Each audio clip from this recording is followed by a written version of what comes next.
What's going on, guys? Hope everyone's having a fantastic day. Welcome back to the Holden Gaming channel. In today's video, I will be ranking the heroes and villains in Battlefront 2015 from worst to best. I did this for Battlefront 2 a while back. It's my most viewed video at 20,000 views, so I thought I'd do it for Battlefront 2015.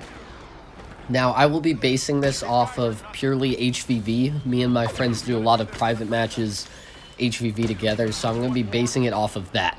So if you guys would like me to do a ranking based off of how heroes do in like Walker Assault or, you know, HVV against random, stuff like that, leave it down in the comments, but this is based off of that.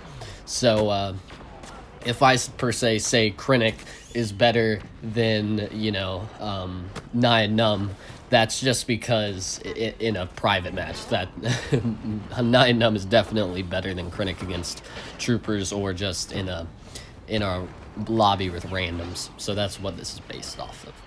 Alright, starting off in our last spot, we have Greedo. The tough thing about Greedo is he has arguably the best weapon in the game, besides probably Chewbacca. His pistol absolutely fries. It does a ridiculous amount of damage. The only problem is Greedo has literally no health at all. He can get killed by one thing of power blast from Lando. Like, he can get 3-shot by Chewbacca. He's just so easy to kill that if you're in a lobby with, you know, good players, you're just gonna get fried instantly. Now, if you're facing randoms, you can run up, and if you can hit your shots and the random isn't that good, like, you can just fry people instantly. But once you're facing an intelligent opponent, you're not gonna last very long. His Y ability, revealing enemies, it's okay. His lock-on ability for right bumper, it does stun enemies and does do a lot of damage, but you're frozen for so long doing that ability, you're going to get fried, and it's really only useful to stun a Luke. That's really its only good purpose. His left bumper abilities it's okay if you level it up, but still, it just can't really carry him enough, so that's why Greedo is in last place. Coming in after Greedo, we have Dengar.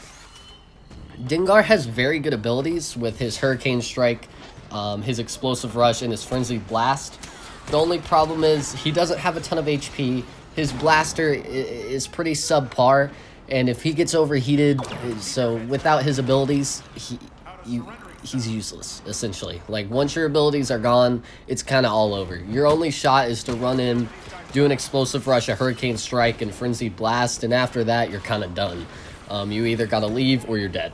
So that's why Dengar is that low. Coming in after Dengar, we have Jyn Erso.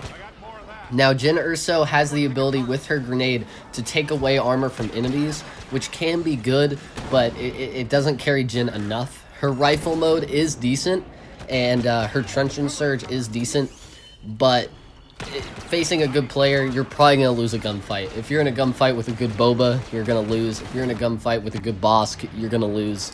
In a fight with Emperor or Vader, you're going to lose. That's really why Jyn is this low.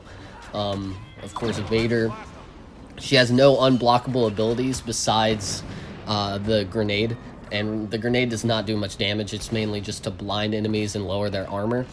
So, you know, you could maybe play a Jyn in a private match with a good team, but once you're by yourself, it's all over. She's really just good to lower armor and then shoot from afar. Once you get close to a Jyn, you're going to kill her. Coming in after Jyn, we have Nia Num. Now, Nia Num can be extremely good against randoms. My friend RDD Bros, of course, plays Nia all the time. Probably, you know, has all those Nia Num montages of him just melting kids. The only problem is his turret is really good, but most good players, especially the ones in private matches that I play with, know how to combat it. So it's really not going to be able to fry people in a private match because they know how to combat that. His pulse cannon is good. It's very good. It does a lot of damage. It recharges very quickly, but it doesn't really carry him enough. Proximity bombs don't do a ton of damage. Once a good player is going to know how to close the distance on a Nyan, and then his D817 isn't good enough to carry him, and he has very low health. So once a good player closes the distance, which they will know how to do if they're good enough, it's kind of over. So that's why Nyan is this low. Against troopers, he's very good. Against randoms, he's very good. In private matches, he can't really do it. Coming in after 9, we have Han Solo. Now, Han doesn't have a lot of health, but he has a very good blaster, and he has very good abilities. His shoulder charge insta-kills troopers. It's really good to get troopers off you. His lucky shot does 150 damage and locks on, which is good. His rapid fire, if you have a good trigger finger, can do a ton of damage. His biggest weakness is a Vader. Once a Vader gets close to him, it's all over. And usually a Palpatine is going to beat a Han in a 1v1. Usually a good Bosk will beat him. He'll probably beat a Boba, unless the Boba is good, but Han just doesn't have enough health, and once he uses his lucky shot and his rapid fire, especially against a Vader or a Palpatine, he's kind of done. Just doesn't have enough damage to bring to the table or health that you would want to use him in a private match. Alright, now we're getting into the heroes you would use in a private match. So here we have Krennic. Krennic, the only reason he's above these other people is armor. Krennic, you're not going to do a lot of damage with Krennic. He has his armor breaker, which lowers the armor of the person it hits and does 50 damage, or it can do 100 damage if you hit them multiple times to lower their armor. So that's good. It's good to hit people with the armor breaker and then have your team, finish them off. His droid can be good if he pushes in, puts down his droid, and forces a Chewbacca to ground slam or something like that. The Chewbacca ground slam insta-kills the droid, but it takes forever for Chewbacca to get out of ground slam. So if you make a Chewbacca do that in a private match, he's dead. So that's good. But he's also up here. One, he has a pretty decent amount of health, and he can give armor. If you're in a private match and you're going to push and you give your team armor, especially Vader, he can kill everyone. It's very overpowered. That's why Krennic is this high. Coming in after Krennic, we have Boba Fett. Boba Fett can be very good with a player with good aim. His flamethrower does a ton of damage. You can absolutely annihilate Chewbacca with it if you just hover over him and do it. Because Chewbacca, the only way he can knock you out of the air is with a ground slam. And once he ground slams, he's dead. So that's what's going on there. Excuse me. His flamethrower, very good, melts people, and you can hover over them, so it's going to be very difficult for them to hit you. He has an E3, extremely good weapon, fantastic range with a good trigger finger. You can do tons of damage. He's hard to hit with Power Blast if you're hovering in the air and stuff like that. Just a really good hero all around. Wrist Rocket is okay, but, with his very overpowered gun, he doesn't have much health at all, but with his maneuverability, that makes up for it. Coming in after Boba Fett, we have Leia. Excuse me. Sorry about that, guys. Leia.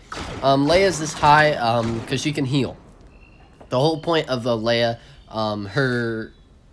you don't want to ever use her shield, because once you put a shield down, the enemy team is going to push that. Because if you're inside it, of course, you can't shoot them, except with Trooper Bane, and that doesn't do enough damage. Trooper Bane is okay. It does kind of stun people and does 50 damage. It can do like 150 if you hit him in the head. It's a pretty decent ability. Her blaster's alright, but she has good health because she gives armor to her teammates. Just that's her trait, and she can heal them. So that's why Leia is this high. After Leia, we have Palpatine. Palpatine is a healer as well. That's one reason he's up here. He's got Chain Lightning, and he's got his, spin ability. He has very good maneuverability, which is why he's above Leia. And also, his Chain Lightning does 50 damage, which isn't that good. But if you stun a Luke with Chain Lightning, they won't be able to move for about 2 seconds, and your team can just melt them. So that's one really good thing about him. Of course, he can jump pretty high, so you can jump around and electrocute the enemy at the same time. So very good maneuverability. That's why he's above Leia. Next, after Palpatine, we have Luke. Used to, I thought Luke was really good, and he is good, but in private matches, once you get stunned by a Palpatine, you're going to die instantly, because Luke does not have much health. Luke versus Vader, Vader should always win.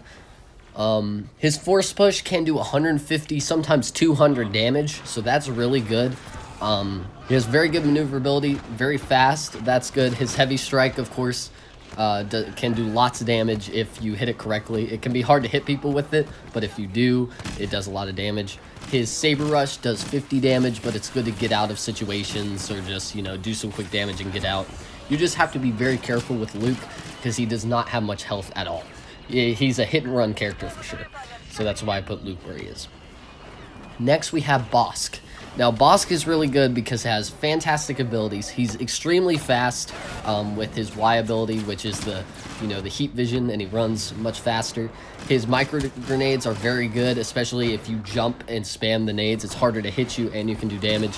His toxic escape does lots of damage. You can fire his gun extremely quick, and it takes forever for it to overheat, and he heals on damage and kill. So that's why I put Bosk in that position at the number 4 spot. Doesn't have a ton of health, but he gains it back. His gun has extremely good range, takes forever to overheat it, and he has very good abilities. Next, we have Lando. Now, Lando is here because of one ability, Power Blast. The most overpowered ability in the video game, in my opinion. Essentially, Power Blast, you can insta-kill, you can kill a Bosk with it in just one usage of the ability. You can kill Greedo, you can do ridiculous amounts of damage. It can basically take a Vader from full health to like 30 if you do it correctly. So that's why he's here. Not very good health. A very good blaster. Once you get straight up, his blaster can do a ridiculous amount of damage. Power Blast, ridiculous amount of damage. His overheat ability overheats the guns of enemies and their abilities. So that's very good. And his trap allows him to go off scan. So you can put the trap down, go off scan, get behind the enemy, power blast him, ridiculously overpowered, extremely good hero. The reason he's not higher is his health. That's it. And these next 2 heroes do a ridiculous amount of damage. Next we have Chewbacca at the number 2 spot. Chewbacca goes without saying, tons of health, does a ridiculous amount of damage with his blaster. Especially with his left bumper ability, which allows him to fire double the bolts. So you can fire 9 bolts, which is just absolutely ridiculous.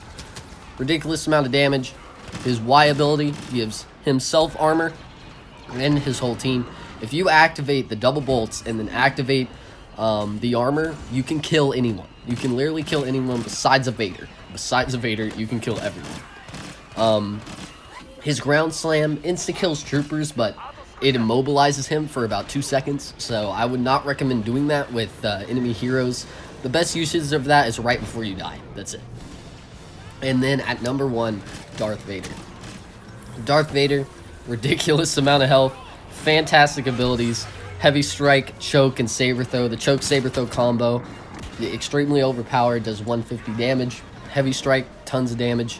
And he just has so much health, you can go in with armor and kill anyone. It's just, you can kill anyone.